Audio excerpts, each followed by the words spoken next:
안녕하세요. 세상의 모든 취소를 검토하는 변호사 법무법인 기성의 김진만 변호사입니다. 자, 이번 시간에는 입주 지연이 발생했거나 발생할 것 같은 현장의 물건을 분양받은 분이 계신다면 주목해 주시기 바랍니다. 단순히 입주 지연이 아니라 보증사고에 해당하여 주택도시보증공사에서 보증 이행을 해주거나 환급 이행을 해줄 수 있기 때문입니다. 비단 민간임대주택뿐만 아니라 다른 일반적인 아파트 분양이나 오피스텔 분양, 상가 분양 등 모든 건물에도 적용될 수 있으니까 한번 살펴봐 주시기 바랍니다.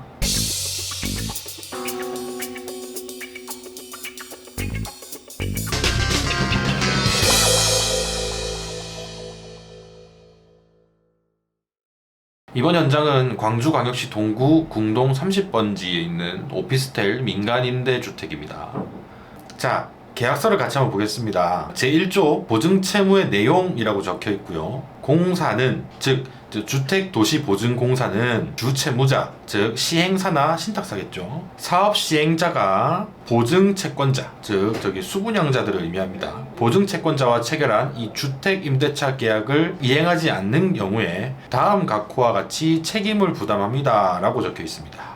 쉽게 말해서 사업 시행자가 계약을 이행하지 않은 경우에 주택도시보증공사가 이행을 보증한다는 뜻입니다. 각 호를 볼까요? 1호에는 보증서에 적힌 세대별 보증금액 한도에서 보증채권자가 보증서 발급일 이후 납부한 계약금 및 중도금을 되돌려줌이라고 적혀 있고요. 쉽게 말해서 주택도시보증공사가 원금을 돌려준다는 이야기입니다. 2호에는 민간임대주택특별법 제22조에 따라 공급촉진지구에서 민간매입임대주택을 공급하는 사업의 경우에는 공사의 이행방법 결정에 따라 제1호에 따른 임대보증금을 되돌려주거나 해당 주택의 임대이행이라고 적혀있네요.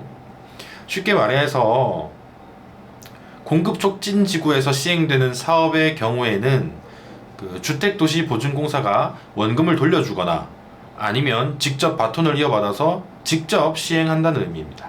자, 이제 아시겠죠? 보증사고가 나면은 주택도시보증공사에서 원금을 돌려주거나 직접 시행하거나 둘 중 하나를 해주기로 약정한 겁니다. 그러면 이제 보증사고란 무엇일까요? 한번 보겠습니다. 계약서 제4조 제1항에 보증사고는 다음 각 호의 어느 하나에 해당하는 경우를 말합니다 라고 적혀 있고요.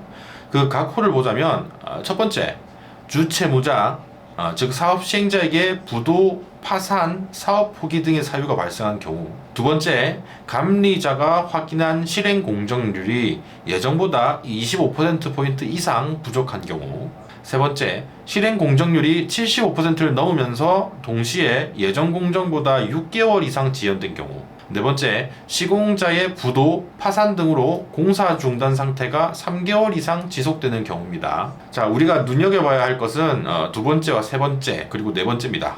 첫 번째야 워낙 이제 명확하니까요.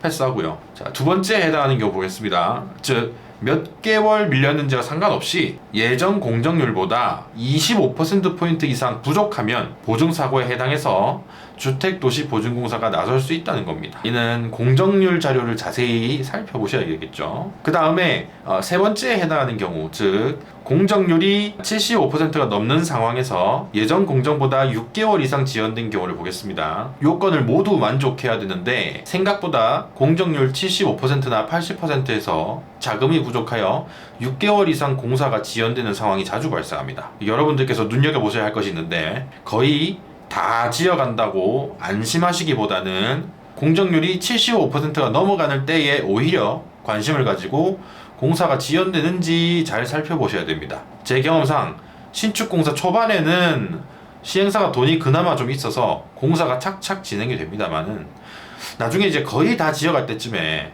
그때 공사비가 증액된다거나 돈이 없어가지고 공사 진행이 멈춰버린 현장을 여러 보았습니다. 그때 공정률이 89%에서 1% 올라가는데 3개월인가 4개월 정도 걸릴 것 같아요.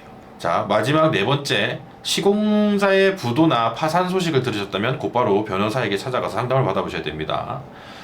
시공사가 부도 나면은 다른 시공사에게 공사를 이어서 해달라고 하면 되지 않느냐 라고 간단히 생각하실 수가 있습니다.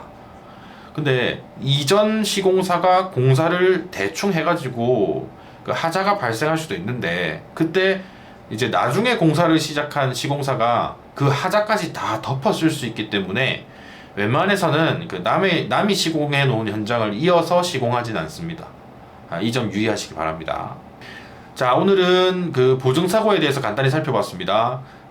입주 지연이 발생하거나 공사가 지연되는 경우에 그 무작정 믿고 기다리시기보다는 좀 더 확실하게 어떤 방법을 생각해 놓을 수가 있는지 그거에 대해서 상담을 좀 받아보셨으면 좋겠습니다. 그 무작정 믿고 기다리시다가는 구명 보트를 다 놓쳐버리는 수가 있습니다. 공사에 관심을 가지시고 공정률을 유심히 지켜보시기 바랍니다. 그러다가 공사가 늦겠다 싶으면 이제 미리미리 변호사와 좀 상담을 해 놓으시고 대책을 마련해 주신 다음에 공사 진행 상황을 두고 보시는 게 현명한 방법이라고 사료됩니다. 자, 계약을 취소하고 싶으시다면 제가 명쾌하게 짚어드리겠습니다. 소개해드리는 주제 및 사건 이외에도 취소할 것 있으면 제보 및 의견 남겨주세요. 감사합니다.